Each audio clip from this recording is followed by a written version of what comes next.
1 in 3 bites of food depends on pollinators like bees. Over the past few years, bees have been dying off at a rate of 30 to 50% each year. To put that in perspective, imagine you're working at an office and 10 people are working there. And then 3 people are terminated. The following year, 4 people out of the 10 are terminated.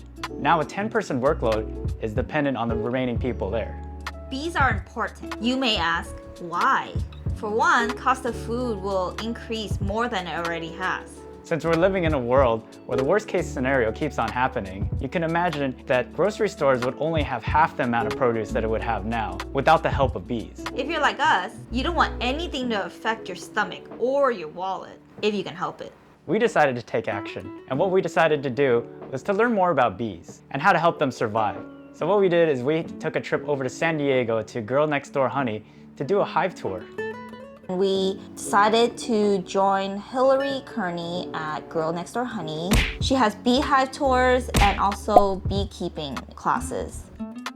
As they call it, that's made up. If you take it off on its own, we have these boxes. There's no top or bottom on them except for at the very bottom and at the very top. So it's kind of one continuous space.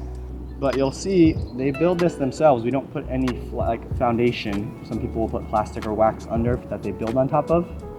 But because they just build this themselves, it's only attached at the top and a little on the sides. And the comb in nature is meant to be straight up and down. If you turn it sideways, it could break off. So I'll pass that to you.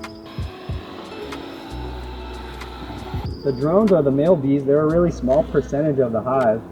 And there's actually a time of year where they get rid of all the drones and don't have any male bees. So if you see her there, see how much longer she is? She's huge. Yeah, and so it's sort of all in the abdomen. Oh, she's so big. It's really long and it kind of almost trails behind her. Sometimes she looks kind of snake-like as her butt trails behind her. Does she freak out when she's exposed? Different queens are different. Some of them sort of start running around like they don't want to be exposed. Some of them will just keep doing their thing. We'll see them even lay eggs and just kind of go about their business. And then they've observed it and they say that Is it really heavy? Each larva gets fed about 100 times per hour. And so yeah, it's definitely a full-time job for some bees just to feed them. After the beehive tour, one tip that we got from the hive host is that we can plant flowers to help the bees. What about these? These look really nice. And the bees really love these. Look at them. Working so hard.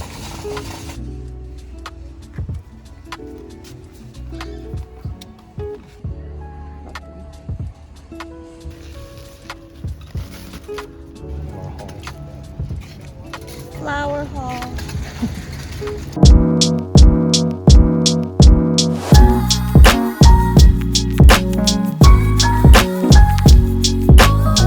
So that was our beehive tour at Girl Next Door Honey in San Diego. And everything that we did afterwards was inspired by this beehive tour. We learned a lot and it was a lot of fun. And there were people of all ages there. It really made us want to learn more, so we just decided to continue our education about bees because they really are fascinating. Yes, we found out that bees are actually not very aggressive.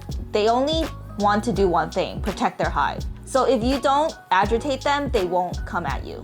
Also for the experience, that hive suit was pretty hot. Most of us by the end of the hour were like, all right, let's get out of this thing and let us taste the honey. So at the end of the tour, we did get to taste some of the honey, which was amazing. And we took some home. So Girl Next Door Honey doesn't really focus on selling honey, but it's a small part of the tour that you can enjoy the honey and purchase them afterwards. We felt so empowered after taking our beehive tour that we went on YouTube and we just watched every single YouTube video on beekeeping.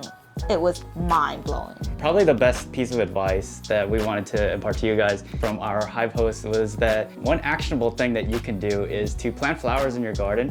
And if you're lucky enough to have the space, to plant some trees with flowers on them, because those last a really long time. And he said that if you sell your house, then the next person that buys the house is gonna have to pay to remove them, and nobody's gonna wanna do that, right? You might as well leave it. Yeah. And then help out the bees. We hope you guys enjoyed this video as much as we liked filming it and attending this class. Please give us a thumbs up, subscribe, and leave a comment down below. And we'll see you next Sunday for a new video. Bye!